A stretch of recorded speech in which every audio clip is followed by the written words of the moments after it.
Hi, baby boomer fans. We are Jackie and Janine, the Pfeiffer sisters, and love to talk about the 1950s, inviting you to reminisce with us as we explore experiences of that decade. We chronicle the distinct memories of our childhood in our book, While the Windmill Watched, a slice of rural America in the 1950s, which takes you on a notably historic journey through that often forgotten decade. We also want to hear about your experiences during the 1950s. We will feature guests whose special stories of that decade will bring to mind magical moments of reflection, some with tears, some with smiles, but above all, a good dose of laughter. We would like you to chat with us as we bring to mind the sights and sounds so familiar to that time in history. Grab your favorite malt or Green River. Make sure you are wide awake and get ready to be inspired about the 1950s. Welcome to the 1950s Fun Chat. Hello. Oh, Jackie, this is number 84 in the Fun Chats. Yes. And we keep expecting to keep going week after week after week because there are so many wonderful stories out there about the 1950s. And if you are living in a more temperate zone, perhaps this coming to you the middle of April, you are already smelling the fragrances of flowers and then maybe doing some yard work or garden work. And other areas might just not be in that realm yet, but spring is coming, right, Jackie? Yes, indeed. Yes. We're looking forward to it, aren't we? Yes. Shall I do a little housekeeping here? Speaking of please. spring housekeeping. Mm-hmm. Okay. Folks who are watching, please look at the bottom of your screen and note www.whilethewindmillwatch.com. We encourage you to go to that site where you'll find out things about the book, about the authors, about the events in which we do participate, about the 1950s Fun Chat, about the vendors where you can purchase the book. So that is a very informative site. And as Janine mentioned, this is 84. Fun Chat 84. So if you have a yearning or a desire or just a curiosity to see what happened before 84, please go there. All of the Fun Chats may be found there. Next, look in the upper right-hand corner. You'll see our beautiful book. It is on the cover. It has a beautiful North Dakota sunset. And look at the little white spot in the corner. You may not be able to figure out what that reading is, but it's very important. Because our book was published in April of 21. In April of 22, that little white spot became on our book, came to the cover of our book, and that little white spot actually says it's a big deal. It won something. It won 2022 National Independent Press Award in the regional nonfiction category as a distinguished favorite. So we are grateful for that award, and it's just one more step up the ladder. The next step is the movie that maybe Janine and I will tell you about. Maybe we'll talk about that later, so that we do not have any hesitation now to get to. We are going to introduce you to a lovely lady named Marj Monachino. And Marj was born in Cleveland, Ohio in 1929. A tragic disease of multiple sclerosis left Marj motherless and devastated when she was a senior in high school. Her kind Uncle Fred invited Marj to live with his family and enroll in the University of Denver, where she spent 2 years. However, a posted notice by United Airlines indicating the company needed stewardesses to work in the increasingly popular airline industry drew Marj to apply for an interview. That application changed the direction of her life. Marj traded a potential degree from the University of Denver for an actual degree from United Airlines, indicating she was a full-fledged United Airlines stewardess ready to begin a career envied by young women and respected by flying passengers. So Marj, welcome to the 1950s Fun Chat. Thank you. Thanks for having me. You're welcome. So a good portion of your childhood was spent during the 30s and the 40s. Please help set the stage for speaking about the 1950s. In a condensed version, if you can possibly do it, give us a little peek of how the people and or events influenced you, first of all during the 30s, and then we'll go on to the 40s. So tell me about the 30s, please. My idol was always Amelia Earhart. I loved reading stories about her air travels and being the first woman to do this and the first woman to fly there. And it just really made me want to see and know about the rest of the world. And she was one of those women who were considered daredevils in the 20s, wasn't she? Okay. So then how about the 1940s? How did World War II impact you?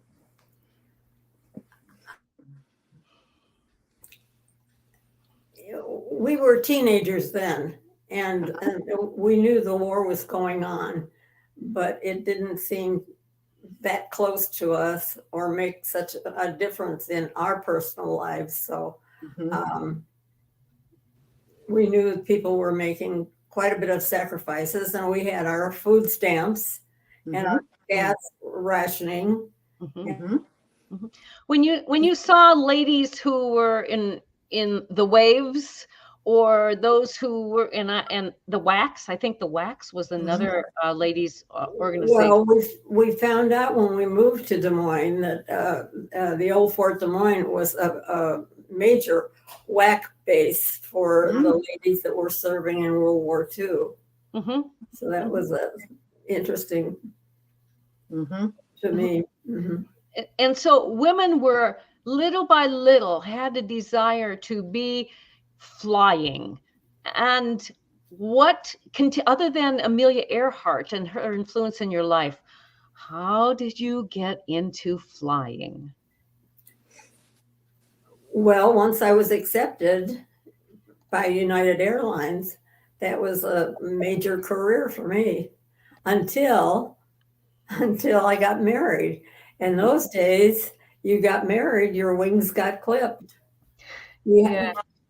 You had to be single and 5'2" to 5'7", and weight to match your height. And the rules and regulations were pretty stringent. Marj, what was the education like, other than fulfilling those physical requirements? What was the education like to become a stewardess? Well, our first stewardess that flew for United Airlines was Ellen Church. And in the 30s and the 40s, they were required to be nurses. And then later on, they relaxed those rules and changed it to you had to have two years of or a college degree. You didn't have to be a nurse, but had a college degree. And then later on, they further relaxed the rules to having 2 years of college, which I did. Was United Airlines the only airline who was accepting stewardesses at the time? I'm sorry, I didn't. Sure. Was United Airlines the only airline who was training stewardesses then? Airlines in the 50s, they were all, it was a rapidly expanding form of travel and very popular, very expensive. Ready to fly, yes. And I'm wondering, the requirements were rather high, but yet, can you tell us about what were you paid? Were you paid so that it was equivalent to other jobs which had 2-year degrees? We were paid by the hour. We worked 40 hours a month.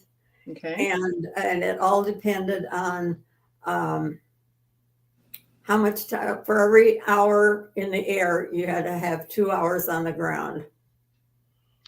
Okay. So the pay was very, very generous in those days.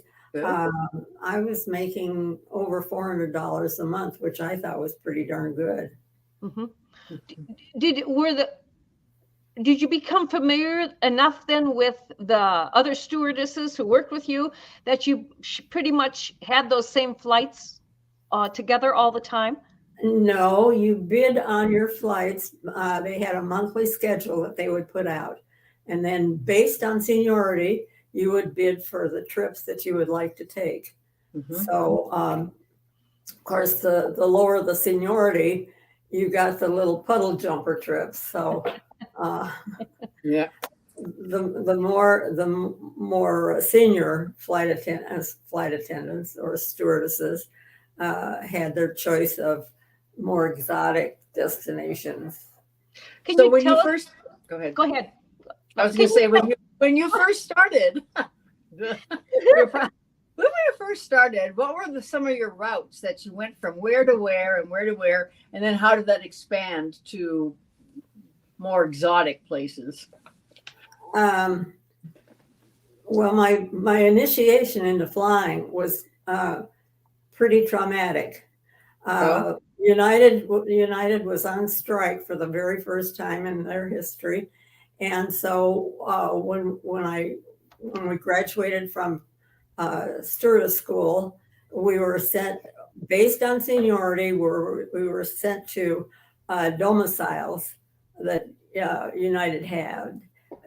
Domiciles or hubs, you'd call them. Oh, okay. And so I was very lucky to get assigned to San Francisco. And we spent the first month there not flying, just kind of lounging around by the pool at the hotel where we were waiting to be assigned a flight. And they had called me. The chief stewardess called and asked if I could take a flight the next day to Denver, from San Francisco to Denver. And they weren't able to get a hold of the flight attendant that was scheduled for that flight. So I said, yes, I would take the trip. And it turned out to be a sad trip.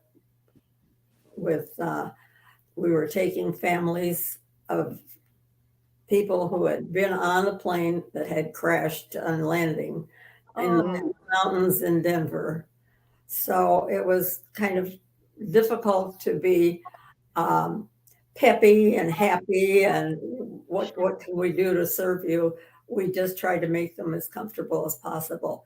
But after that, things were looking up for me. I had some really fun experiences. Marj, tell us what it's like for a passenger to come onto the plane you were flying. What was your protocol as a stewardess? The passengers were very, very sophisticated and well-dressed, and enjoyed receiving any and all of our services that we offered. Back then, though, it was a lot simpler because we just featured coffee, tea, or milk. Oh. No liquor on board. And they were very well behaved. Sure. Did you read have you ever read the book Coffee, Tea, or Me? Yes. Yeah. Okay. And so then people came well dressed onto the planes. Did they carry on luggage? Where was their luggage stowed underneath? No, their luggage. Most of their luggage was underneath underneath the floorboards of the plane, whatever you want to call them. But they did wear gloves and hats. And one lady that I flew a trip out of New York City, she boarded the plane with a Baum Martin fur stole, fur scarf, and a full-length mink. Oh. And just dropped when she took her seat, she just kind of dropped them in the aisle and said, "Would you hang these up for me, honey?" So She was used to that. I said, yes, I'd be happy to. So I lovingly picked up all these furs, took them back to the coat room, and then the other stewardess and I had our own little fashion show with the clothes closet. Oh, you're sharing secrets, huh? Okay. Well, so that brings to mind, can you think of any one or more times when it was became very uncomfortable for you because of a passenger? Not really. We did have a flight I was sharing this with my friends at lunch today. We did have a gentleman on a flight from from Seattle to San Francisco. And the weather, we were telling people that we might experience some turbulent weather. And we also wanted to tell them about our little air sickness bags that were available in the seat pockets in case they were feeling nauseous. This gentleman had a sailor suit on, and he kind of smelled like he might have had a few before he got on the plane. But he said, honey, he said, you see, he said, I've been on the high seas for 30 years. He said, no little bumps are going to bother me. Well, he was the only one on the plane that got ill. Oh dear.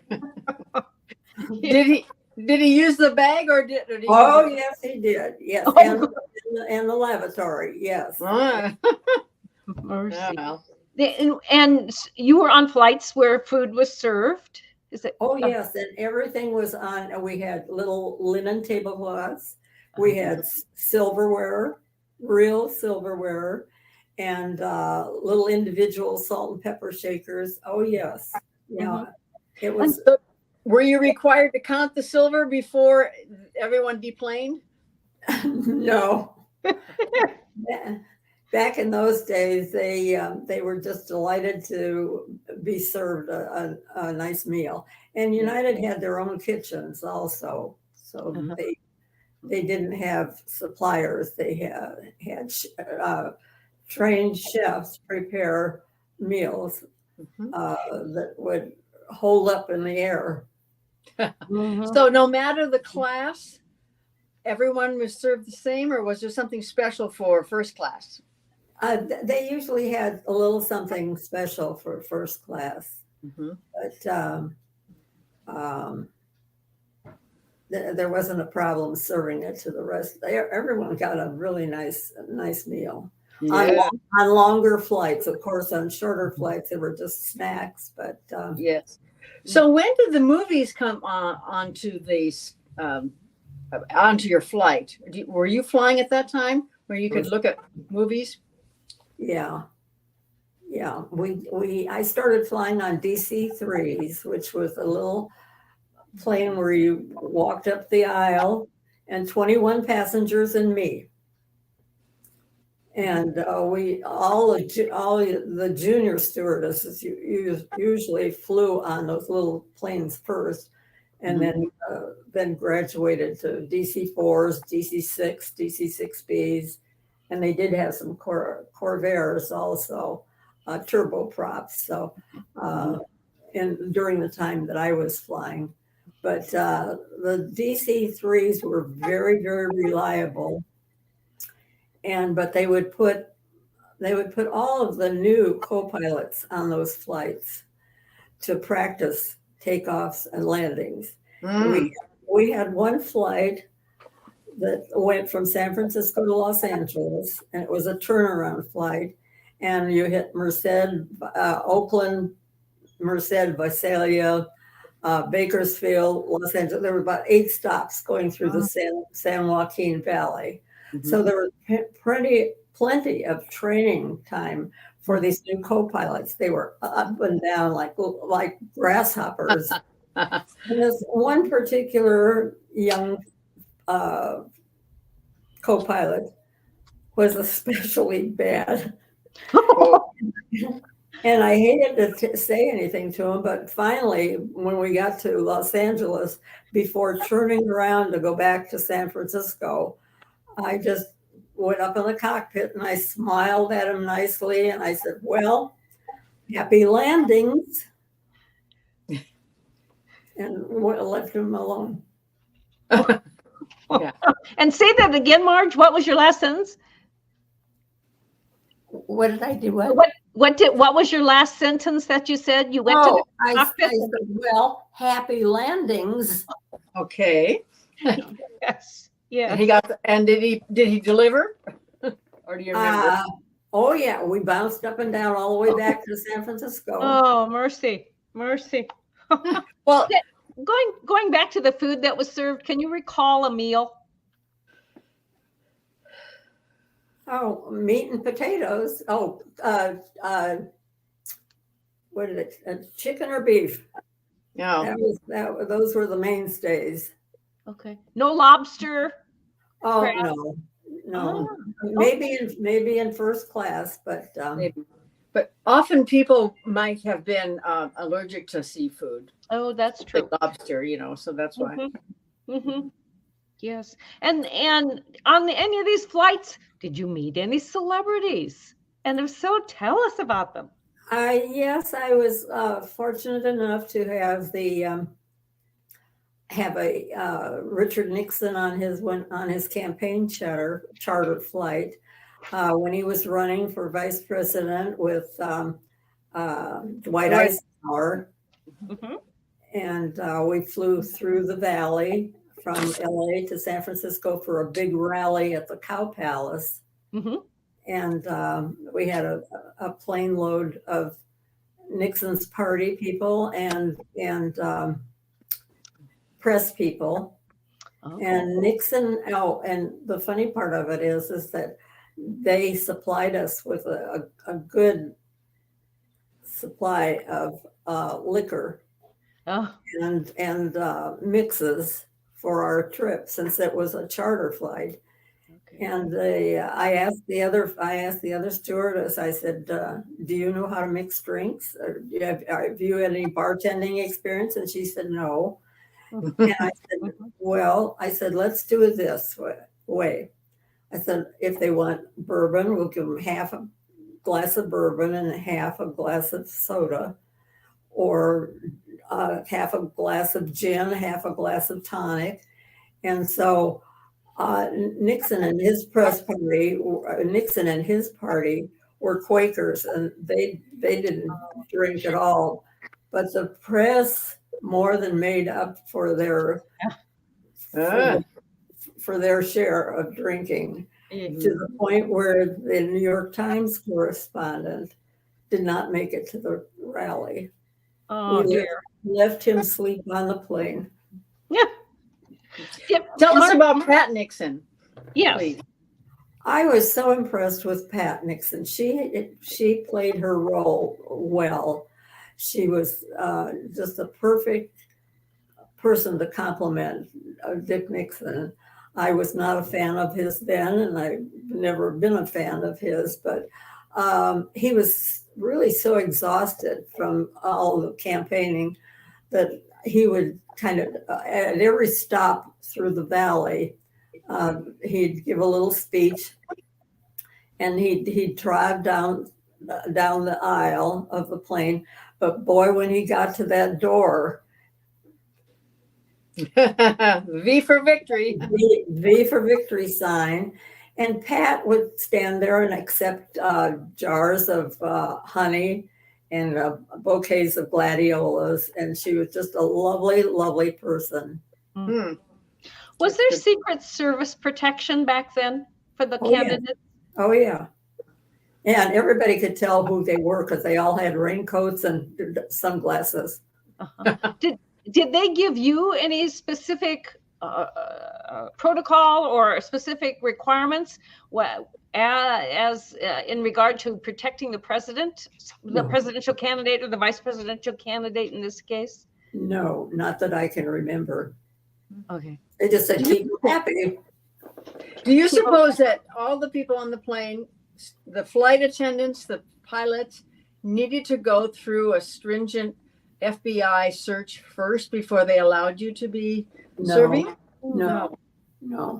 Things are were a lot simpler back then. Yeah. And being in the California area, based out of San Francisco, did you fly with any movie stars? I was a little jealous of some of my friend stewardesses. They had some really glamorous people on their flights. Well, I ended up with Walter Brennan. Oh, yes. Who was a Western cowboy star. Grandpa McCoy. He was going up to Oregon to a rodeo up there. But I did have Joel Gray on a flight, and I had the General of the United Nations. I had I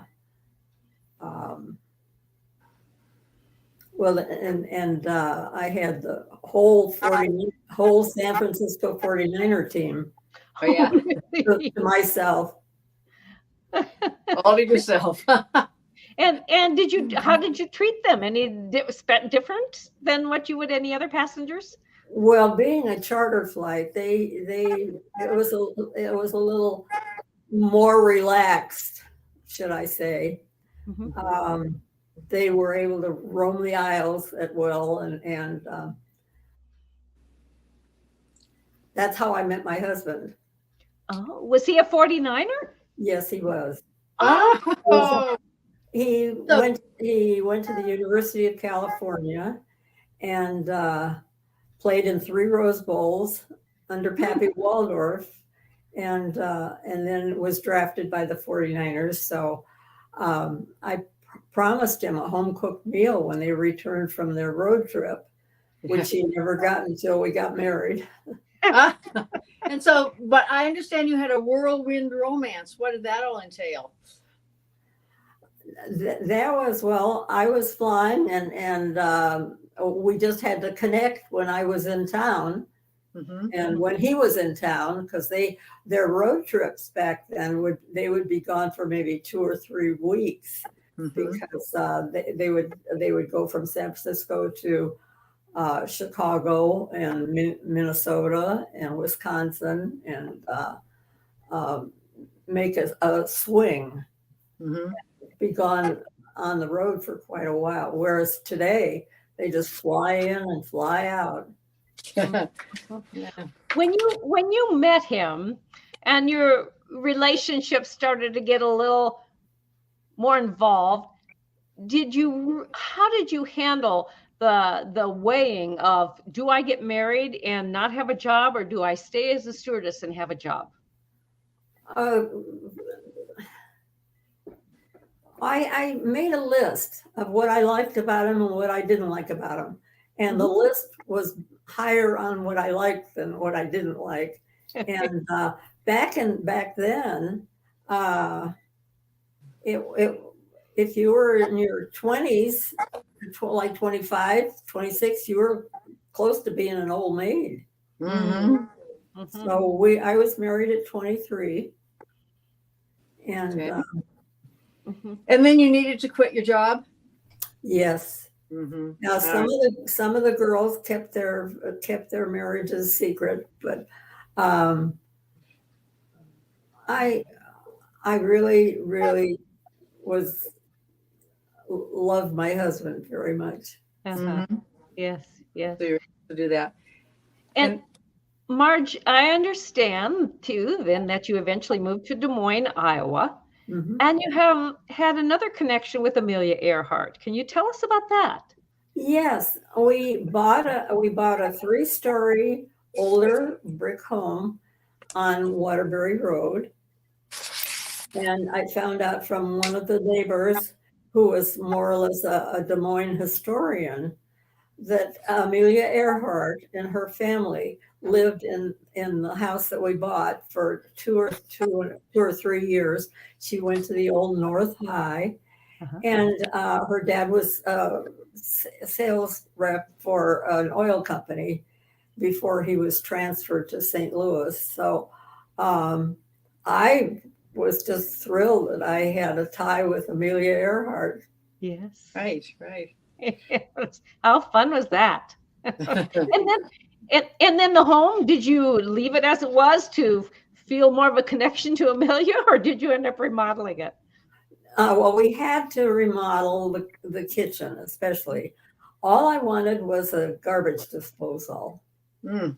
And $12,000 later, I had.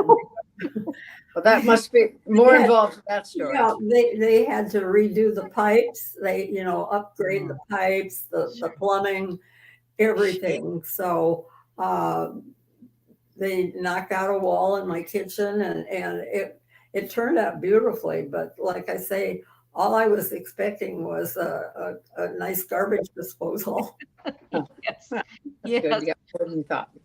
Have you ever wanted to fly again as a stewardess? So after I started having my family, I kept even before, I would have dreams where I was working a flight, and my kids, I had my kids with me, and I'd park them in the seats. I said, "Now you sit there and be good. Mommy's got to work," So 1960 suit called the McDonald's class action, where they convinced the government that this was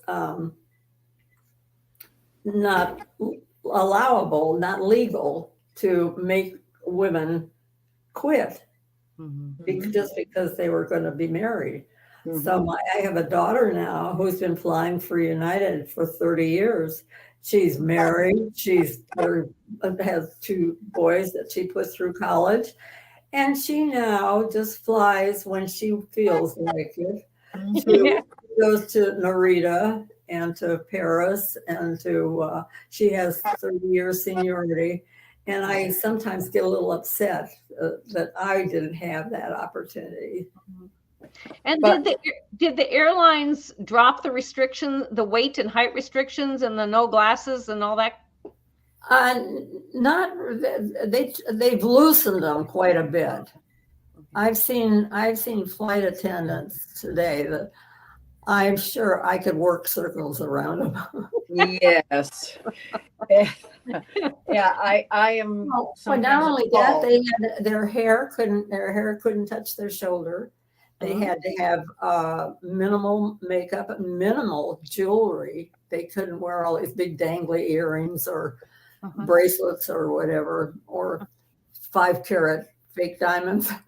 Yes. Marj, were you ever airsick on a flight? I had partied the night before a flight, and so I drank a lot of milk the next day, and that seemed to calm things down. But no, I really, we were too busy. We were too busy to be ill.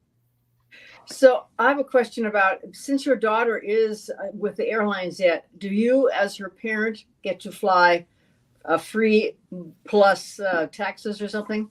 We are we qualify for parents' passes, but they have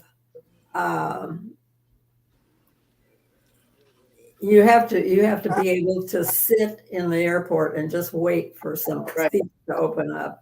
And my husband was not that patient. If he was going to fly somewhere, he wanted to go and he wanted to get there and back right away. So I could sit and read a magazine or work a crossword puzzle and wait for a flight. But they've reduced the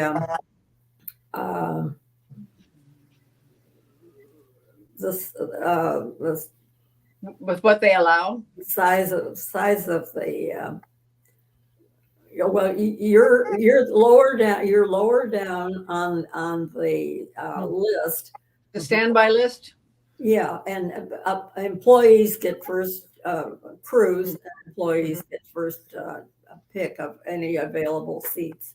So being that my husband just was not too happy with sitting and waiting to see whether we were going to be on a flight or not. He just opted to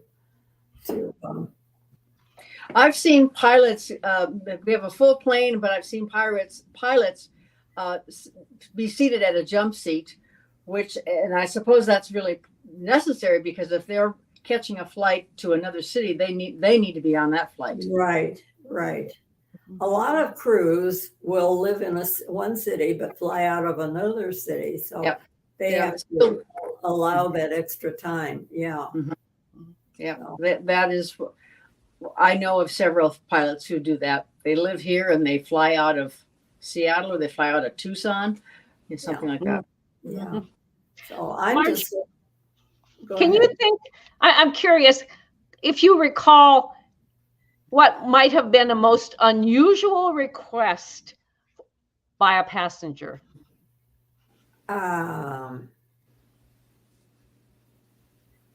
Well, I know some woman brought on a little pig saying it was her service animal. Really?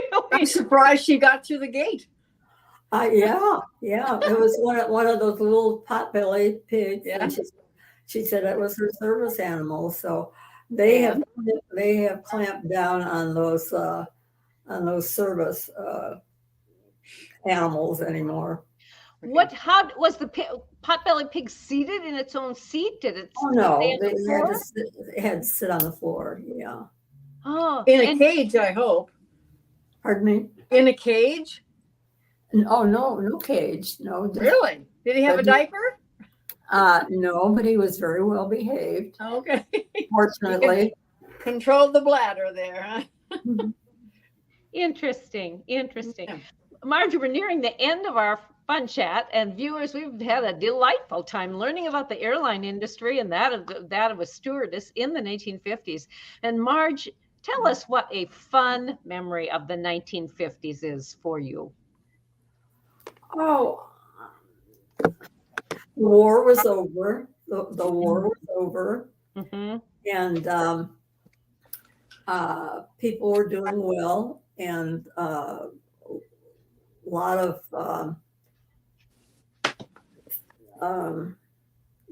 got to see a lot of shows, movies. Movies were very big, and the 50s to me were just not as hectic or as living was a lot easier, simpler. Life was a lot simpler back then. Yes. And can you recall what from the 1950s was very impactful on your life as you entered adulthood? Well, I missed my mother quite a bit after I was married and started having my family. Growing up, even though she was gone, I was so busy, wrapped up in my own life. But afterward, I wished very much that I could have shared my experiences with her. So that was kind of a sad part of my Sure. Yes.